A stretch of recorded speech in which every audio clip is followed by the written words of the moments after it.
Freedom is not free, आज़ादी मुफ्त में नहीं है। ये कौन कह रहा है? ये कह रहे हैं शिव खेड़ा।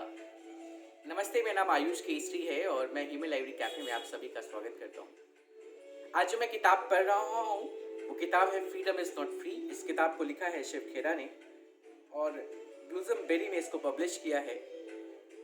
ये ऑथर को आप जानते होंगे, शिव खेड़ा को, जिन्होंने लिखा है यू कैन विन, जो एक मोटिवेशनल स्पीकर हैं और पॉजिटिव थॉट के साथ पॉजिटिव एक्शन में अगर आप विश्वास करते हैं तो आप सक्सेस कर सकते हैं। मैं किताब में जो मैंने रिव्यू करना है आज इस किताब के बारे में, जो इस किताब में शिव खेड़ा जी ने अलग अलग पहलुओं पे बात की है, देश के बारे में बात की है, देश के लोगों के बारे में बात की है, कुछ सच्चाई बात की, जैसे करप्शन की बात की है, ईगो की बात की है, देश की डिफरेंट व्यवस्थाएं की बात की है, लीडर्स की बात की है, कुछ अच्छी बातें जो इस किताब में मुझे लगी, जो मैं बताऊंगा और ये भी कहूँगा ये किताब आपको पढ़नी चाहिए।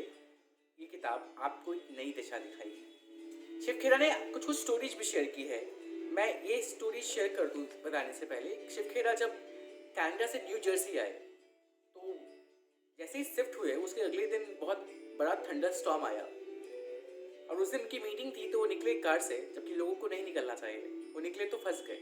उनकी कार के चारों तरफ बर्फ जम गई 6 इंच तक। कार जम गई, अब वो निकल नहीं पा रहे। तो उधर से देखते हैं कि बूढ़े व्यक्ति जो है कार से आ रहे हैं।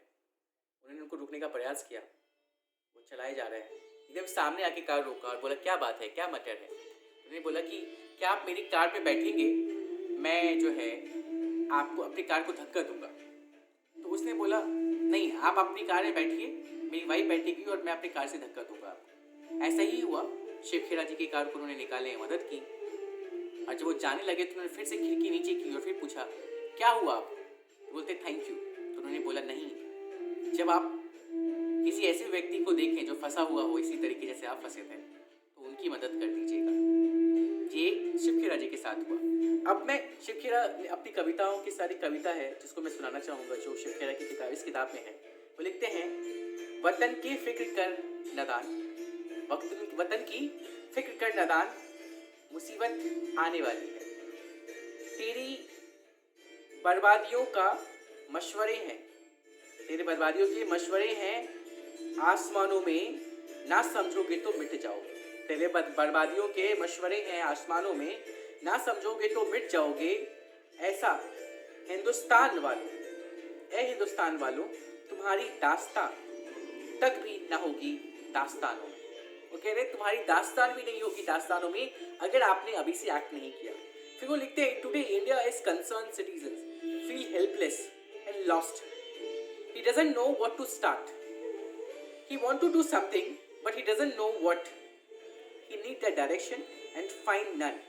ही is angry and scared. Shiv Khera ये भी लिखते हैं कि हमारे देश में किसी चीज की कमी नहीं है, सब चीज अवेलेबल है। जापान से, कोरिया से,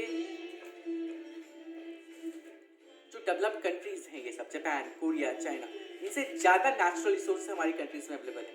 लेकिन क्या हम उन नेचुरल रिसोर्सेज का इस्तेमाल कर पा रहे हैं? क्या उन रिसोर्सेज को यूटिलाइज कर पा रहे हैं? जापान हमसे ज़्यादा डेवलप कंट्रीज है, क्यों है? क्योंकि उनके पास कम रिसोर्सेज है हमसे कंपेयर में। कोरिया बहुत छोटी सी कंट्री है लेकिन हमसे ज़्यादा डेवलप है, क्यों है? और शिव खेड़ा ये भी कह रहे हैं कि रिसोर्सेज से कुछ नहीं होता, क्वालिटी ऑफ पर्सन से होता है।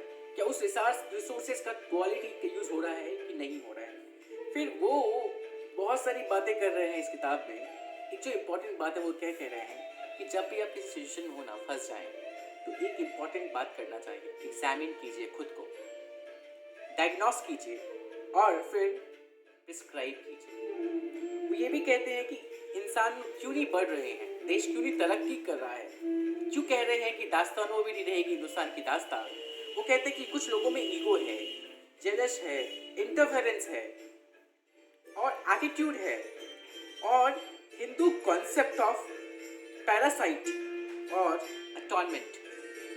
वो कह रहे हैं हिंदू कॉन्सेप्ट जो है वो पैरासाइट है, अटॉनमेंट का। और कह रहे हैं ईगो भी जब 2 तरीके का होता है। एक ईगो तो वो होता है जब इंसान हर किसी को छोटा समझता है, हर किसी को नीचा दिखाने का प्रयास करता है और वो कोशिश करता है बार बार किसी इंसान को धिक्कारे, उसको बेइज्जत करे। और दूसरा ईगो ये होता है कि उसको हर बात हर्ट हो जाती है, उसको लगता है किसी इंसान ने उसको अगर तजर्बो ना दी तो उसकी डिसरिस्पेक्ट हुई है। अगर वो कहीं गया है तो उसको वैल्यू ना करे तो उसको लगता है उसे खिलाफ बातें हुई हैं या उसको डिसरिस्पेक्ट हुई है। और इसी तरीके से इन्फीरियर जो चीज़ें हैं, ईगो। तो इन 5 वजह से हम अपने देश में तरक्की नहीं ला पा रहे। तो ये भी कहते हैं करप्शन जो है हमारे देश में, जो पॉवर्टी है, उसका रीज़न करप्शन है। और ये प्राइस कौन पे कर रहा है इस देश के हर चीज़ों की स्थिति के लिए?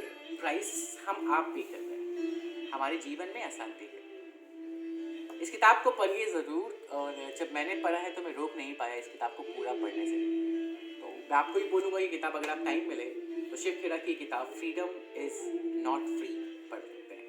28 मार्च से बनारस में ह्यूमन लाइब्रेरी कैफ़े की शुरुआत हो रही है। इस कैफ़े में आप जीते जागते इंसानी किताबों से बात कर सकेंगे, अपनी समस्याएं उनसे रख सकेंगे, उनके सामने उनसे सवाल पूछ सकेंगे, अपने जीवन के जो उतार चढ़ाव हैं आपके जीवन के, आपके जीवन में जो घट रहा है, जो आपको परेशान कर रहा है, जो आपको डिमोटिवेट कर रहा है, उनसे सलाह मांग सकते हैं कि अपने जीवन को कैसे बेहतर करें। 28 मार्च से ह्यूमन लाइब्रेरी कैफ़े में आप सभी का स्वागत है। आइए इस मुहिम का हिस्सा बनते हैं। Thank you.